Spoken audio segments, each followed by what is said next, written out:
Eu fujo um pouco aquela tradicional concepção de como um escritor começou, porque nunca fui muito de gostar de escrever. Na minha época não fiz aqueles cadernos de poesia. Agora, toda a vida eu gostei muito de ler, né? E comecei a adquirir um gosto maior pela leitura, pela ausência, pela escrita, pela ausência de pessoas que gostassem de escrever em todos os lugares onde eu trabalhei. Então eu precisava escrever alguma coisa, ninguém queria, e eu acabava escrevendo. Então fui vendo que eu tinha uma habilidade que não era muito comum, né? A habilidade de escrever. E depois, quando resolvi fazer o curso de letras, pelo conhecimento cada vez maior que fui tendo dos autores brasileiros e não brasileiros, vi que eu tinha uma identificação com a escrita, né? E lendo cada vez mais, fui me apaixonando e fui gradativamente escrevendo. E assim, quando vi, já estava publicando o meu primeiro livro, que é esse aqui, 100 Versos, um livro de poesias. Olha, eu acredito que todos nós, escritores que estamos atuando já nas últimas décadas, acabamos nos identificando com esse estilo mais solto, mais livre, que é mais característico do período moderno, né? Especialmente aqui o período moderno brasileiro, que é essa escrita que não tem uma padronização. Você se solta dentro das letras e dentro da escrita e vai se acompanhando o ritmo daquilo que vai surgindo. A primeira, né? A primeira é essa aqui que eu falei, 100 versos. A segunda, História, Memória de um Jornal. Eu, por um tempo, fui um editor de cultura, arte e cultura no Jornal da Cidade, um jornal extinto há muito tempo, e depois um pouco desse material que eu produzi nessa área, transformei nesse livro Memória de Jornal. Depois tem esse Da Cor da Sua Pele, que são poemas voltados à questão da negritude, e 2 livros que eu lancei praticamente ao mesmo tempo, Na Virada da Esquina e Poesia Pra Que Te Quero, um de poemas, outro de crônicas, né?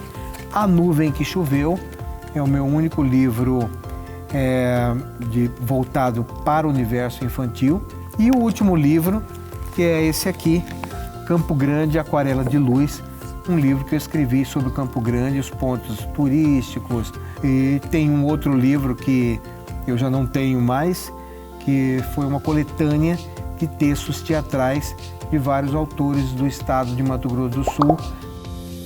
Para mim, a escrita é um resultado de uma definição como pessoa. Eu quero escrever, eu escrevo.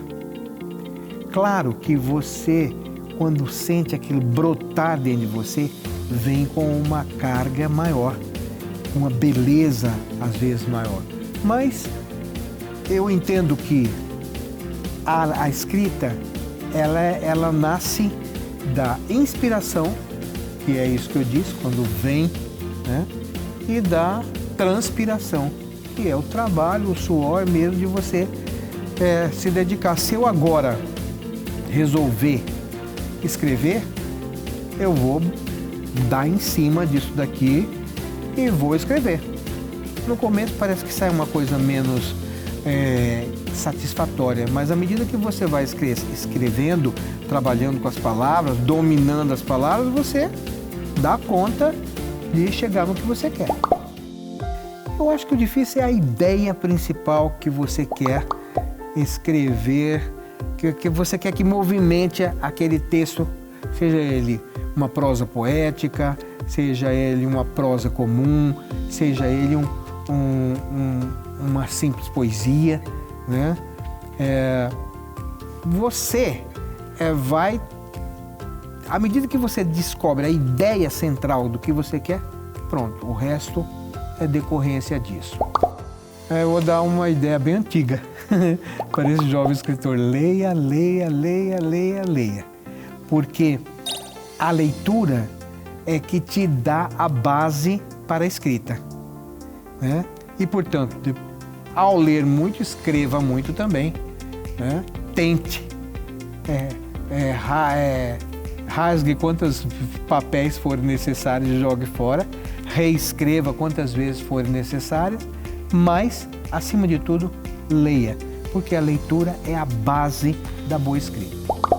Para mim, um livro, eu tenho livros e livros que marcaram a minha vida, mas um que sobremaneira me fez também refletir não só sobre o conteúdo dele, mas sobre a importância de escrever de uma outra maneira, né, é o Grande Sertão Veredas de Guimarães Rosa.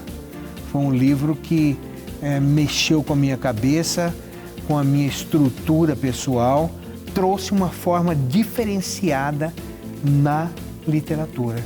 Isso para mim foi fantástico. Então vou ler aqui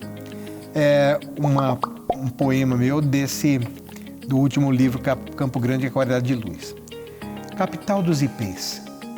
O tapete de pétalas forra a urbis, recebe visitantes, glorifica os sensíveis.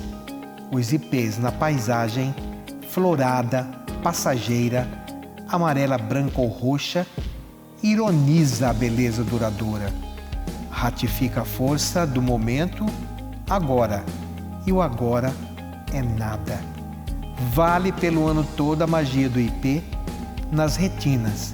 Surpresas sempre, ante seu impacto, a cidade morena tem esta bênção, carimbo de identidade estética.